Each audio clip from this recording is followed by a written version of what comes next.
No vídeo de hoje, vamos estudar o movimento oblíquo.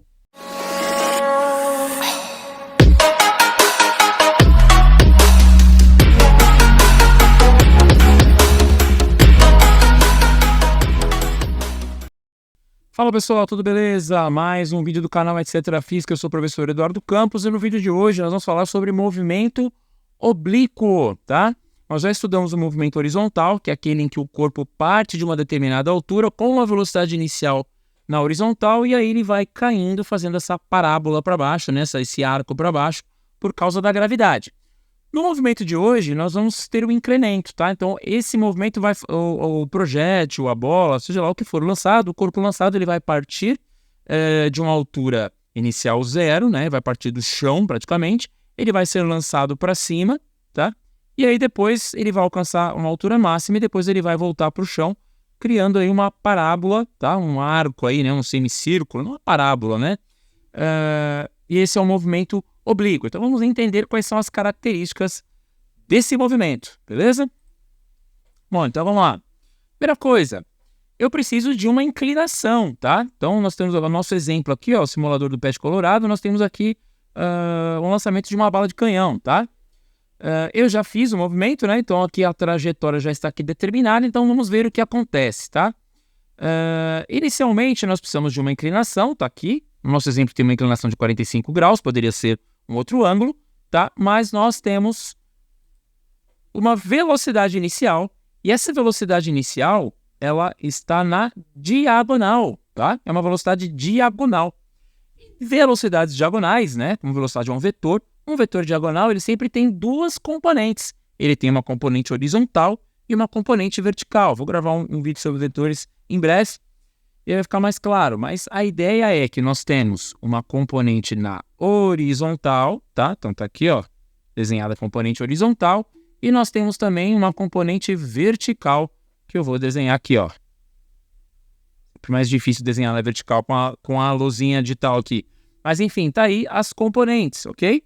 Então, isso quer dizer que nós temos duas velocidades acontecendo simultaneamente que resultam nessa velocidade diagonal. O nosso projétil se desloca para a horizontal, tá? Ou na horizontal, e se desloca na vertical ao mesmo tempo. Por isso que ele tem esse movimento diagonal, beleza? Então, vamos dar nome aos bois aqui. A nossa velocidade inicial na diagonal nós chamamos de V0, tá? Velocidade inicial zero. A velocidade horizontal nós vamos chamar de Vx, tá? Por causa do eixo x, né? Usando o eixo cartesiano aí, tá bom? E a velocidade vertical nós vamos chamar de Vy. E nós vamos chamar ela de Vy0, tá? E já vamos entender por quê, beleza? Então, ó, vamos escrever então aqui que nós temos, na verdade, então, um movimento composto, tá? Ou seja, tem uma componente horizontal, beleza? E temos uma componente vertical. Agora vamos lá, vamos analisar a componente horizontal. Pessoal, a Vx, em qualquer ponto, deixa eu aumentar aqui para desenhar o vetor, em qualquer ponto, tá? Esse componente vai ser horizontal. Em qualquer ponto, esse vetor de velocidade ele vai ser igual, tá bom? Ele vai ser igual. Ó, Vx vai ter o mesmo módulo, tá? Mesma direção e mesmo sentido em qualquer ponto. Sabe por quê? Porque o movimento horizontal, pessoal, é um movimento uniforme, com velocidade constante. Claro que aqui desconsiderando resistência do ar, ok? Claro que a resistência do ar ela vai desacelerar o nosso projétil, mas em algum momento também as forças vão se equilibrar. Então, no geral, essa velocidade sempre será constante. Agora, quando a gente fala em velocidade vertical, aí a coisa muda. Por quê? Porque na vertical, senhoras e senhores, nós temos um componente aí muito importante, que é a nossa boa e velha gravidade, tá? Então, na vertical eu tenho a aceleração da gravidade. O que isso vai acarretar no meu movimento? É que o meu mouse está meio rebelde. Então, ó, conforme o corpo for subindo, a gravidade vai o desacelerando, até que no ponto máximo, essa velocidade y zera, ela fica zerada, porque ó, tudo que sobe, a gravidade desacelera até que para e volta a descer. A partir de que atinge o ponto máximo, então, esse objeto começa a descer e recuperar a sua velocidade vertical, porém agora no sentido para baixo, até que ela volta à velocidade y0 original. Então ela vai ficando cada vez menor, zero, depois ela vai aumentando e volta ao mesmo valor, ok? Isso me diz o quê? Que a componente vertical, pessoal, é um movimento, deixa eu falar a setinha melhor aqui, é um movimento uniformemente variado, é um m e o v, porque tem aceleração, no caso, a aceleração da gravidade.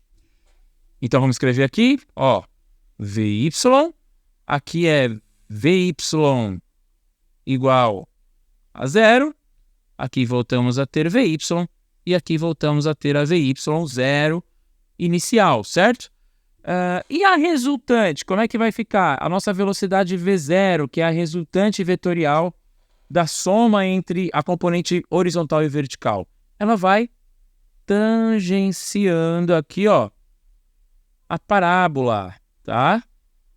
Vai tangenciando, ó, até chegar aqui na final.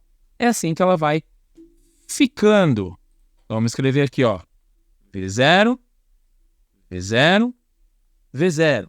E uma coisa importante, tá? Que é muito cobrada, inclusive, é que você saiba que no ponto mais alto, gente, a V0 é igual a Vx. Por que a V0 é igual a Vx? Porque aqui eu não tenho componente vertical, só sobra componente horizontal. Então, a resultante é a própria x, beleza? Então, essa é a análise vetorial. Agora aqui, duas características acabam acontecendo, tá? Por causa da gravidade e por causa da componente vertical, que é a seguinte. Deixa eu colocar aqui a cor preta. Na altura máxima, tá? Aqui, ó, no meio da parábola, nós temos a altura máxima, tá? O alcance máximo vertical, ó, altura máxima, que a gente representa pela letra H, fechou? Bom, o que acontece? Eu tenho as mesmas distâncias, tá? Do início até o ponto mais alto, e eu também tenho a mesma distância do ponto mais alto até o fim da trajetória, ok? Então, ela divide o movimento exatamente no meio. Aqui nós temos o alcance máximo, e nós vamos representar pela letra S. Outra coisa importante, gente, como só temos a gravidade, tá, acelerando, só temos a força da gravidade como resultante de força, desacelerando e acelerando a componente vertical, então, gente, ó, o tempo de subida fatalmente e sempre será igual ao tempo de descida, tá? Então, eu vou escrever aqui, ó, TS sempre será igual a TD. Tempo de subida sempre será igual ao tempo de descida por causa da gravidade. Fechou? Vamos ver isso, ó. Vamos lá. Ó, usando um reloginho pequeno no nosso simulador do Pet Colorado, eu simulei, né, o lançamento com uma velocidade inicial aqui, ó, de 15, né, que é uma velocidade inicial aqui de 15 metros por segundo, o ângulo de 45 graus. No ponto mais alto, eu encontrei um tempo de subida de 1,06. Então, gente, ó, o tempo total, tá? O tempo aqui, ó, total, ele vai ser igual ao tempo de subida vezes 2, ou também eu posso dizer que é o tempo de subida mais o tempo de descida. É só multiplicar o tempo de subida, ou então calcular o tempo de descida e multiplicar por 2. Então, no nosso caso aqui, ó, o tempo total vai ser 1,06 vezes 2. Então, o nosso tempo total tem que dar praticamente, ou aproximadamente, 2,12 segundos. Vamos ver se o simulador vai dar esse valor? Bora lá. Tá aí, ó, bingo. Tá, ó, 2,12. Exatamente, porque nós estamos desconsiderando a resistência do ar aqui no simulador também. E aí, ele vai ter o mesmo tempo de subida e o mesmo tempo de descida. Considerando a resistência do ar, vai ter uma diferença pequena, porque em algum momento as forças vão se equilibrar, como eu já disse, beleza? Outra coisa importante, tá? Sobre o movimento oblíquo, nessa aula inicial, essa é a primeira aula, é sobre os ângulos de lançamento, tá? Então nós temos aqui um ângulo de 90 graus, perceba que se eu lançar 90 graus, eu tenho um lançamento vertical e não um lançamento oblíquo. O corpo vai subir e descer, caindo no mesmo ponto. Então isso aqui não é um ângulo para lançamento oblíquo. A partir de 89 eu já tenho um lançamento oblíquo, porque ele vai fazer uma parábola mesmo que pequena aqui. Então, ó, eu testei com um ângulo de 60 graus, eu testei aqui com um ângulo de 45 graus e com um ângulo de 30 graus.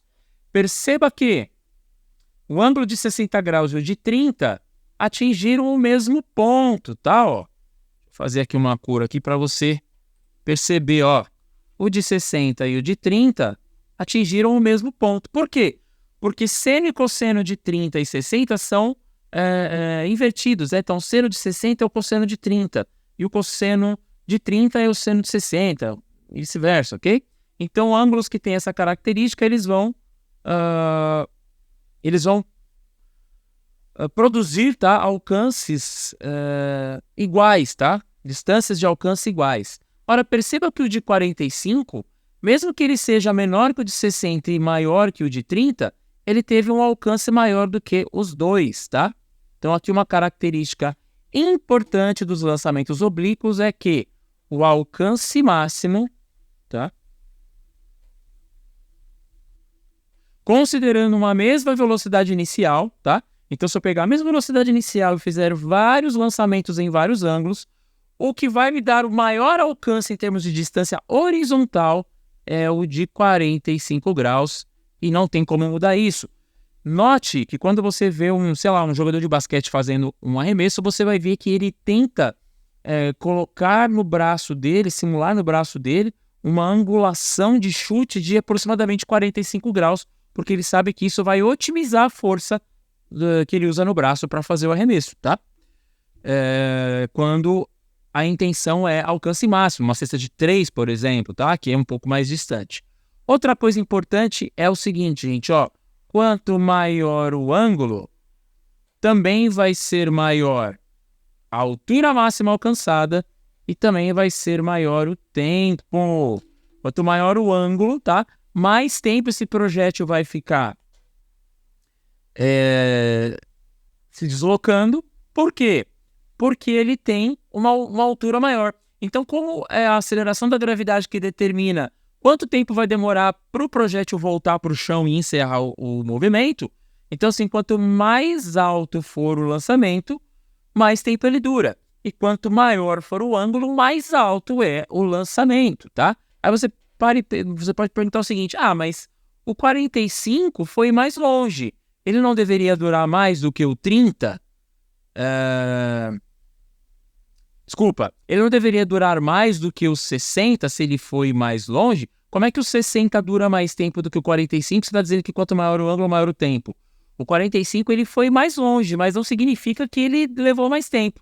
Ele foi mais longe horizontalmente num tempo menor do que o de 60. Então esse lançamento de 60 foi mais longo e teve um alcance horizontal menor. O de 45 foi mais curto porque foi mais baixo, mas teve um alcance horizontal maior. É como se nós otimizássemos a velocidade horizontal também, beleza? Então essas são as primeiras características do movimento oblíquo. Espero que você tenha gostado. Na próxima aula vamos fazer os cálculos e mostrar como é que a gente faz para calcular o tempo de subida, o tempo total, obviamente, a altura máxima e o alcance máximo, beleza? Abraço! Espero que você tenha gostado desse vídeo e que ele tenha te ajudado de alguma forma. Então, deixe o seu like, compartilhe com seus amigos, não se esqueça de se inscrever no nosso canal e ativar o sininho para receber as notificações de novos vídeos. Nos siga lá também nas redes sociais, no Instagram e no Facebook. Muito obrigado por assistir. Abraço!